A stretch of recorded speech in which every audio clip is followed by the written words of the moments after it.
This is Nitin Rawat. I'm basically a petroleum engineer. I have done my petroleum engineering from MIT Pune, and I'm basically from Rajasthan. So born and brought up of Rajasthan. Right now I'm pursuing my MBA from distance learning, that is from Wellinkers, Mumbai. And after doing petroleum engineering, I started up doing work with Byju's. Then I worked with Topper, and since last 2.5 to 3 years, I've been teaching in classroom institutes. Last I did my work was with MK Classes, that is in Nanded, Maharashtra. Yes, so today the topic which we're going to cover is called as AC, alternating current. Now there is something on the board which you can see. Alternating current हम सब लोग जानते हैं, मतलब alternating नाम से ही समझ में आता है, ये वेरिएबल होगा, कुछ चेंज हो रहा होगा, बट जनरल चीजें क्या है इसके बारे में जो इम्पोर्टेंट है याद रखना. Alternating current is this kind of a current. अब ये जो ग्राफ है ये आपने हमेशा देखा है, 11th से ही देखते आ रहे हैं हम सब लोग. साइन कर्व बोलते हैं इसको, right. It is a periodic curve जो हर एक टाइम पीरियड के बाद रिपीट होता है. इसकी एक मैक्सिमम वैल्यू भी जाती है, राइट. ये सारी चीजें हम पहले ही देख चुके हैं. तो जनरल इक्वेशन ऑफ अगर एसी देखेंगे तो you will remember something like SHM, जो आपने पहले भी पढ़ा है. अगर एक एसी सोर्स का हम जनरल इक्वेशन देख रहे हैं तो it can be E not sine omega T और E not cos omega T. तो साइन ओमेगा टी हो सकता है, कॉस ओमेगा टी हो सकता है. कॉस ओमेगा टी अगर होगा तो बेसिक डिफरेंस क्या आएगा कि ये ग्राफ यहां से शुरू होगा और ये ग्राफ ऐसा जाएगा, राइट. ये ऐसा ग्राफ हो जाएगा. Okay, so that will be a cos graph. So एक sin का curve dotted वाला is the cos का curve. Then you can see there it's written omega. Omega is what? Angular frequency, which is 2 into pi into f. 2 pi f. F क्या है? Frequency, which is 1 upon time period. तो frequency of the pulse क्या है ये? एक pulse. अगर इसी की जगह हम DC की बात करें तो DC कैसा होता है? डीसी सोर्स में अपने पास जो पोटेंशियल डिफरेंस होता है वो कैसा होता है? एकदम स्ट्रेट लाइन होता है. That is a DC source. Okay, and जिसमें हमारे पास ऑल्टरनेटिंग है दैट इज एसी सोर्स. तो यहां हम देखेंगे कि एसी सोर्स में यहाँ पे E not minus E not maximum values mark कर रखी है. अब अगर बहुत ध्यान से देखें और सोचे तो इसके नीचे का एरिया, क्योंकि ये साइन कर्व है, हम जानते हैं कि साइन कर्व को यहां से यहां अगर एरिया ऐड करूंगा तो क्या हो जाएगा? 0, क्योंकि ये पॉजिटिव है और ये नेगेटिव है कि नहीं. तो इसमें जब हम वैल्यू फाइंड आउट करते हैं तो हम एवरेज वैल्यू जो फाइंड आउट करते हैं वो किस में फाइंड आउट करते हैं? 0 से t/2 टाइम पीरियड पे. कहां से कहां तक? यहां से लेके यहां तक.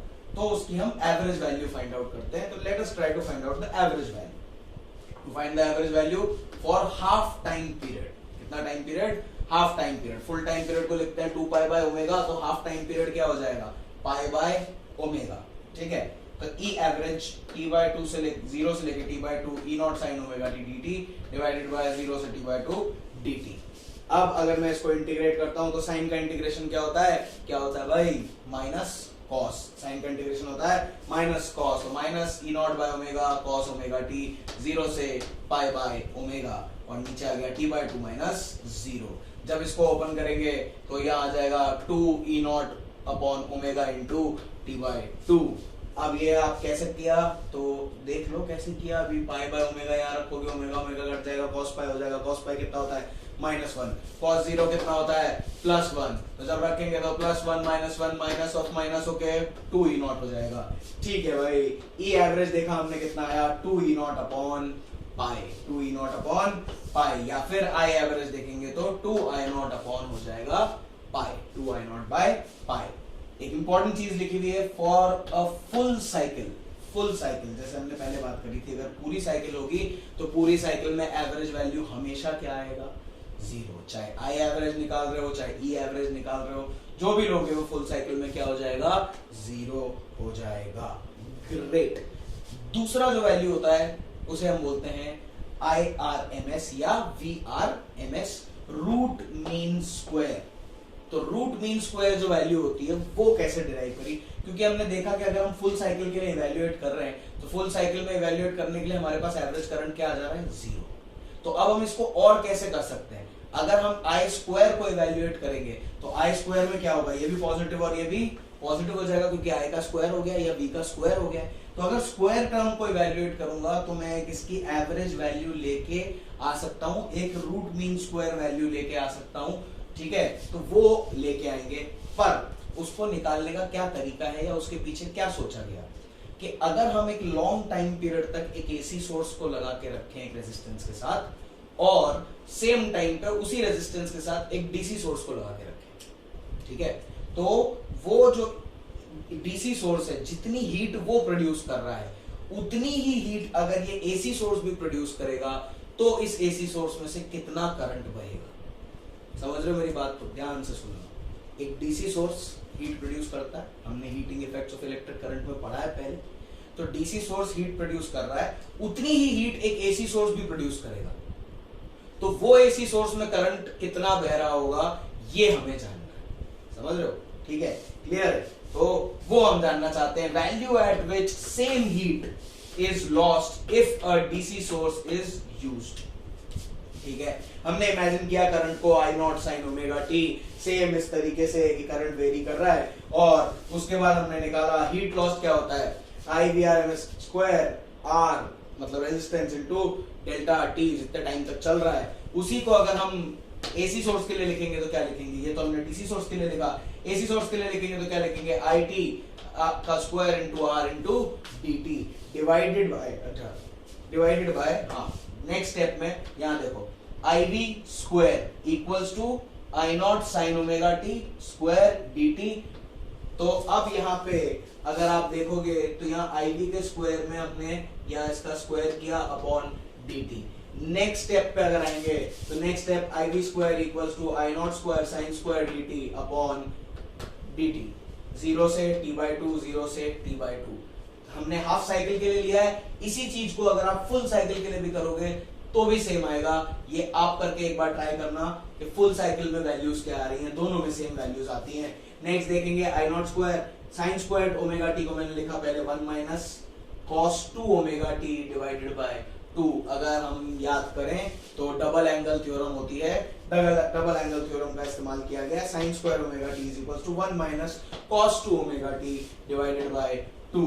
तो इसको यहाँ पे ओपन कर दिया, ओपन करके यहाँ पे t 0 से t/2 तक इंटीग्रेट करना है।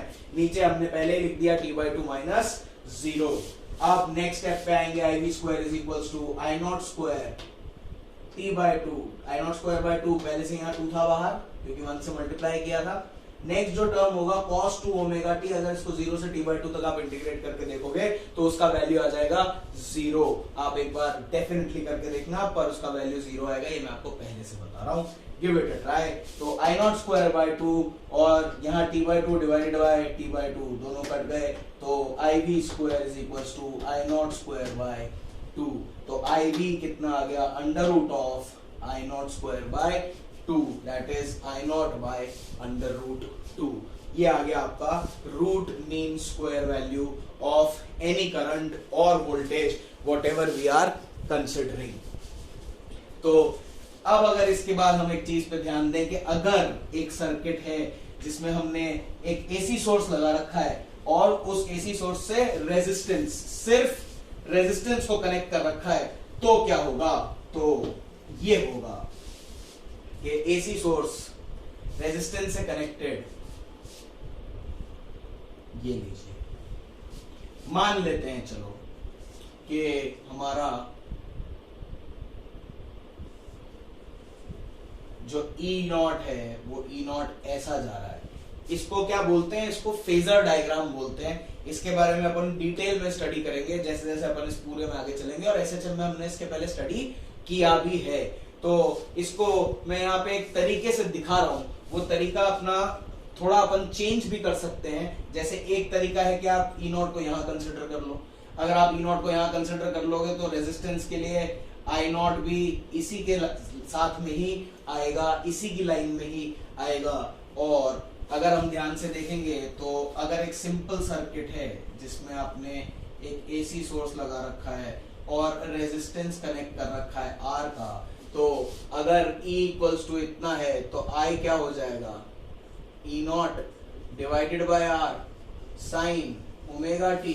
सही बात तो है ना यार, ये बात तो सही है, ये तो हम जानते हैं। आई क्या होता है, जो भी आपके पास पोटेंशियल डिफरेंस आ रहा है डिवाइडेड बाय रेजिस्टेंस। तो ठीक है, पर अगर यहां देखोगे तो दोनों में साइन ओमेगा टी दोनों चीजें सेम दिख रही हैं। इसका मतलब क्या है, दोनों साथ में चल रहे हैं, दोनों सेम फेज में है। जब आई 0 होगा तो ई भी 0 होगा, और जब ई मैक्सिमम होगा तो आई भी मैक्सिमम होगा। इसका मतलब अगर एक प्योर रेजिस्टिव सर्किट है, क्या प्योर रेजिस्टिव सर्किट, तो प्योर रेजिस्टिव सर्किट में कहीं भी हमें कोई फेज चेंज देखने को नहीं मिलता, फेज डिफरेंस देखने को नहीं मिलता बेसिकली पोटेंशियल और करंट के बीच में। तो ये हो गया प्योर रेजिस्टिव सर्किट की बात। अगर हम देखेंगे, अगर एक एसी सोर्स लगा हुआ है तो हमारे पास करंट भी एसी की तरह ही आएगा और ऐसा आएगा। अब इसमें आप अगर ई एवरेज लिखना चाहते हैं तो लिख सकते हैं 2E0 by pi, and I average लिखना चाहते हैं तो लिख सकते हैं 2I0 बाय पाई। ऐसे ही आप आई आरएमएस लिखेंगे तो आप लिखेंगे I0 बाय √2, और ERMS लिखेंगे तो भी लिखेंगे E0 बाय √2। तो ये आपके IRMS और ERMS की वैल्यू हो गई एक प्योर रेजिस्टिव सर्किट के लिए। अब इसी सर्किट में अब नेक्स्ट जो सर्किट हम देखने जा रहे हैं वो इसी की तरह है, बट वहां पे हमने रेजिस्टर की जगह क्या लगा दिया, एक इंडक्टर।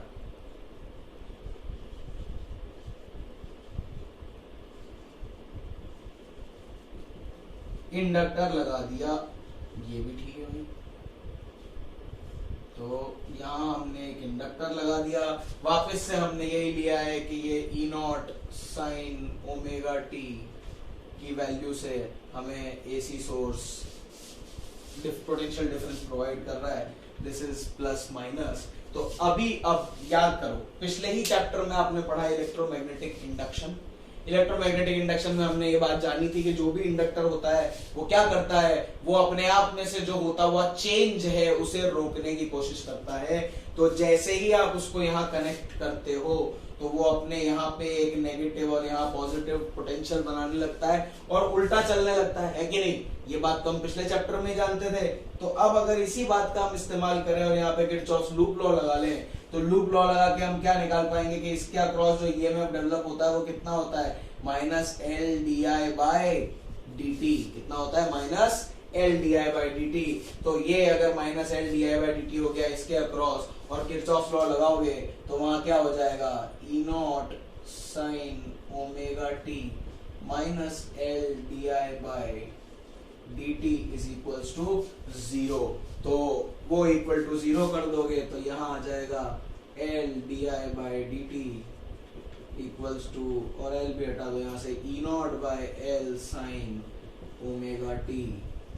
अब यही मैं I निकाल देता हूँ, DI is equals to E0/L sine omega T dt, और इंटीग्रेट करना है इसे। वापस से हम देखेंगे सेम, वापस इंटीग्रेशन पे हम जा रहे हैं।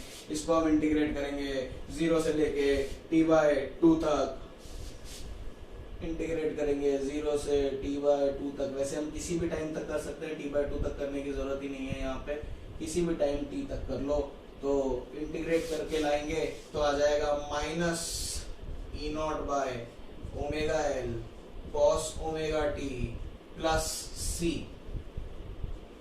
अब एक और मजेदार बात जो देखने वाली है वो क्या है कि यहाँ पे प्लस c आ गया। अब प्लस c तो आ गया, पर आप एक चीज याद करके देखो कि आपने पहले भी हमने शुरुआत में बात करी थी कि टोटल सम एक साइकिल में क्या होता है, 0। क्या होता है, 0। तो अगर टोटल सम एक साइकिल में 0 होता है और मैं i की बात कर रहा हूं, तो यहाँ अगर मैं टोटल सम डाल के देखूंगा 0 से t तक, तो मैं चाहे 0 डाल दूं और चाहे t डाल दूं, ये तो 0 हो जाएगा। इसका मतलब c भी क्या रहेगा, 0, क्योंकि पूरा का पूरा करंट इसी में खत्म हो गया ना, पूरी की पूरी वोल्टेज यही खत्म हो जा रही थी, तो पूरा पूरा करंट भी इसी फैक्टर में खत्म हो गया। तो ये c कितना आ गया, 0 आ गया। तो finally we get the value of I as E0 by omega L cos omega T.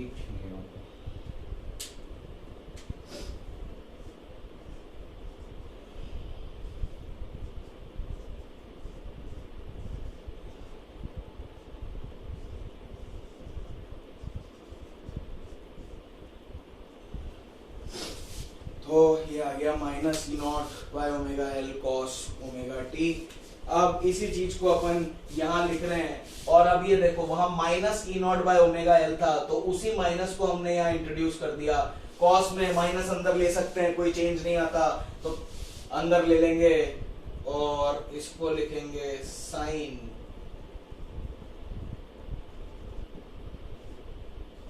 Omega T minus pi by 2। क्या आ गया? Omega T minus pi by 2। सोचोगे तो समझ में आ जाएगा, मैथमेटिक्स का छोटा सा दिमाग लगाना है। माइनस था, कॉस था, चेंज कर दिया, माइनस अंदर ले लिया, माइनस ओमेगा टी हो गया, उसी को हमने वापस साइन में बदला तो ओमेगा वो पाई बाय 2 माइनस ओमेगा टी हो गया, और उसी चीज को माइनस को बाहर निकाल दिया तो वो omega T minus pi by 2 बन गया। तो I equals to E not by omega L sine omega T minus pi by 2। यहाँ दो इंपॉर्टेंट चीजें हैं देखने वाली। एक तो ओमेगा एल जिसको हम बोलते हैं X L which is equals to omega L जिसको बोलते हैं इंडक्टिव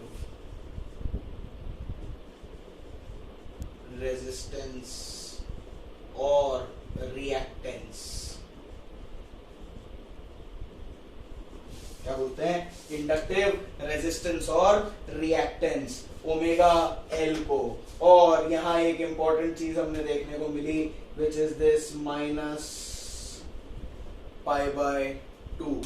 तो अगर आप यहाँ ध्यान से देखेंगे तो हमें ये चीज देखने को मिलेगी कि जो हमारा इनिशियल पोटेंशियल जो प्रोवाइड कर रहा था एसी सोर्स हमको, वो साइन ओमेगा टी से चल रहा है, और ये करंट जो है omega T minus pi by 2 से चल रहा है। इसका मतलब current is lagging voltage by pi by 2। इसका मतलब current is lagging voltage by pi by 2। तो अगर करंट वोल्टेज को लैग कर रहा है पाई बाय 2 से, तो जो हमने ऊपर फेजर डायग्राम बनाया था वो कैसे बन सकता है उसे ध्यान से देखेंगे। ये हमने रेजिस्टेंस के लिए बनाया था, अब हम इसी को इंडक्टिव सर्किट के लिए बनाने जा रहे हैं। तो इंडक्टिव सर्किट में हम इस चीज को ध्यान से देख सकते हैं कि अगर हमारा ई नॉट हमने यहाँ डाला है तो हमारा आई नॉट यहाँ कहीं आएगा विच विल गिव मी कि ये 90 डिग्री का एंगल होगा और ये ओमेगा टी चला होगा। ये है प्योर इंडक्टिव सर्किट के लिए। इसके लिए प्योर इंडक्टिव सर्किट के लिए आपका जो डायग्राम होगा फेजर का वो इस तरीके से बनेगा।